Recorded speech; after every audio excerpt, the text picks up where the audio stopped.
আচ্ছা, যে একটা অপবাদ দেওয়া হয়েছিল শিবিরের প্রতি যে ছাত্রী হেনস্থাকারী শিবির, সেটা পরবর্তীতে একটা প্রমাণ হয়েছে। আসলে কি শিবির ছাত্রী হেনস্থা করে কিনা?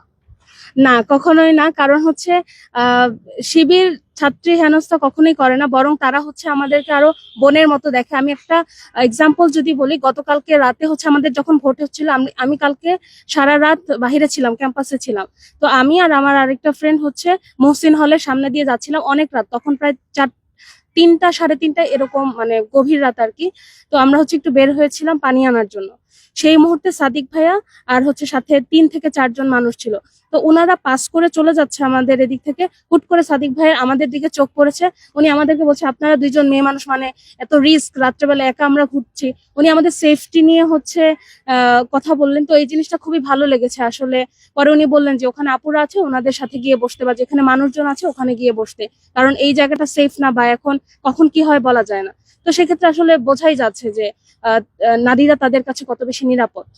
আচ্ছা, হিজাব নিয়ে যে সাবিকুন নাহার তামান্নিকৃত করা হলো, এখন তিনি কিন্তু সর্বোচ্চ ভোট পেয়ে জিতলেন। এই বিষয়ে আসলে কিভাবে দেখছেন বিষয়টা? এটা আসলে আল্লাহ সর্বোত্তম পরিকল্পনাকারী। আমরা দেখছি বিগত 17টা বছরে শেখ হাসিনা যারা হিজাব পরে, টুপি পরে, দাড়ি পরে, তাদেরকে কিভাবে দমিয়ে রেখেছিল। মানে ওই যে ফ্যাসিজম কালচার, যে সেটা কিন্তু আমরা দেখেছিলাম যখন সাবিকুল্লাহ তামান্নাপুর ওই হিজাব নিয়ে একটা বিকৃতি করা হয়। তো সেই জায়গা থেকে শিক্ষার্থীরা আসলে বুঝতে পারে যে ওই ফ্যাসিজমের কালচারকে আর সামনে এগিয়ে নেওয়া ঠিক নয়। আমরা এটার ভিতরে প্রতিবাদ জানাবো। একটা মুসলিম 90% মুসলিম কান্ট্রির দেশে স্যার সলিমুল্লাহ যেখানে হচ্ছে আমাদের এই ঢাবির এত বড় একটা অবদান রেখেছিল, সেখানে মুসলমানদের কেন বারবার নির্যাতিত হবে, কেন হিজাব নিকাব নিয়ে বারবার সমালোচিত হতে হবে। ইভেন আমি সকল ধরনের পোশাকের আপুদেরকে সম্মান করি, কিন্তু এটা অবশ্যই স্বীকার করতে হবে বিগত 17 বছর সবচেয়ে বেশি আন্ডার ভ্যালু হয়েছিল, সবচেয়ে বেশি অবমূল্যিত হয়েছিল এই হিজাব নিকাব পরিহিত আপুরা। তো সেই জায়গা থেকে শিক্ষার্থীরা বুঝতে পেরেছে যে তারা সাবিকুল্লাহ তামান্নাপুরকে নিয়ে যে একটা বিকৃতিমূলক ঘটনাটা ঘটালো, তো সচেতনতা থেকেই শিক্ষার্থীরা সকলে স্বতঃস্ফূর্তভাবে তামান্নাপুরকে ভোট দিয়েছে। কারণ তাদেরও হচ্ছে এই জায়গা থেকে সচেতন যে আপুকে যদি জিতানো হয় তাহলে এটা হচ্ছে একটা বাংলাদেশের জন্য একটা অ্যালার্মিং সতর্কতা থাকবে যে হিজাব নিকাব পরিহিত আপুদেরকে আর কোনো ধরনের বিতর্কমূলক কর্মকাণ্ড করা যাবে না। আপনার নাম আর কোন বিভাগে পড়াশোনা করছেন? আমি হচ্ছে মুনথা ইসমাইল এশা, 2023-24 সেশন, অ্যাকাউন্টিং ডিপার্টমেন্ট, রোকেয়া হল সংসদ কার্যনির্বাহী সদস্য পদে নির্বাচিত হয়েছে।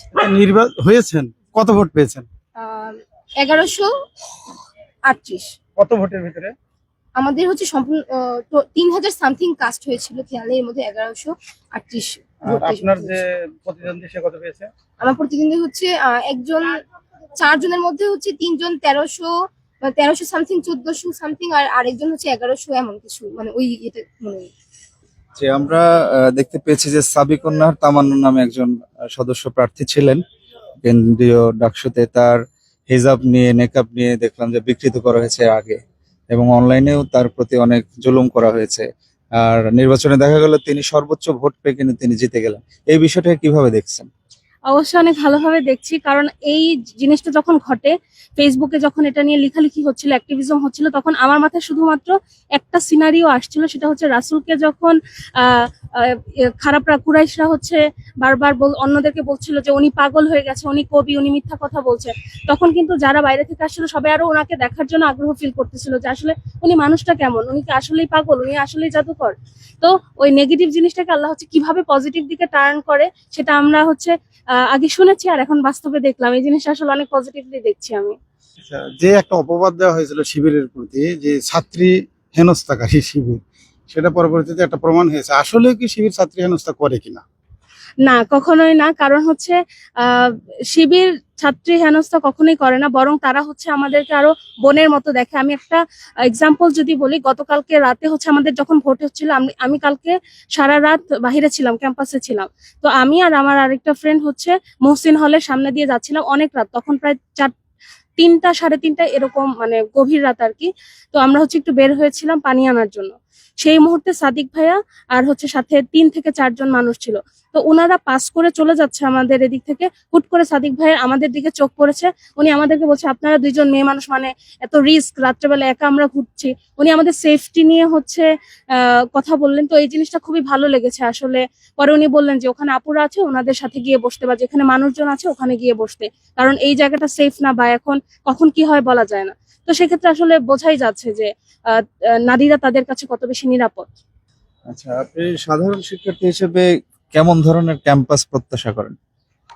সাধারণ শিক্ষার্থী হিসেবে অবশ্যই, যেখানে হচ্ছে আমাদের, মানে আমি হচ্ছে অনাবাসিক স্টুডেন্ট, তো সেক্ষেত্রে আমি যখন ক্যাম্পাসে আসি আমার অনেক বেশি সমস্যা যেটা হয় সেটা হচ্ছে খাবার দাবারের একটা সমস্যা, মানসম্মত খাবার পাচ্ছি না। এক্ষেত্রে দেখা যায় যে আমার অনেক ফ্রেন্ডরা অসুস্থ থাকে, তো এই খাবার দাবারের সমস্যাটা যেন ঠিক হয়। এবং অনাবাসিকদের জন্য হচ্ছে বাসের কিছু সমস্যা আছে, টাইম শিডিউল ওইটা যেন ঠিক করা হয়।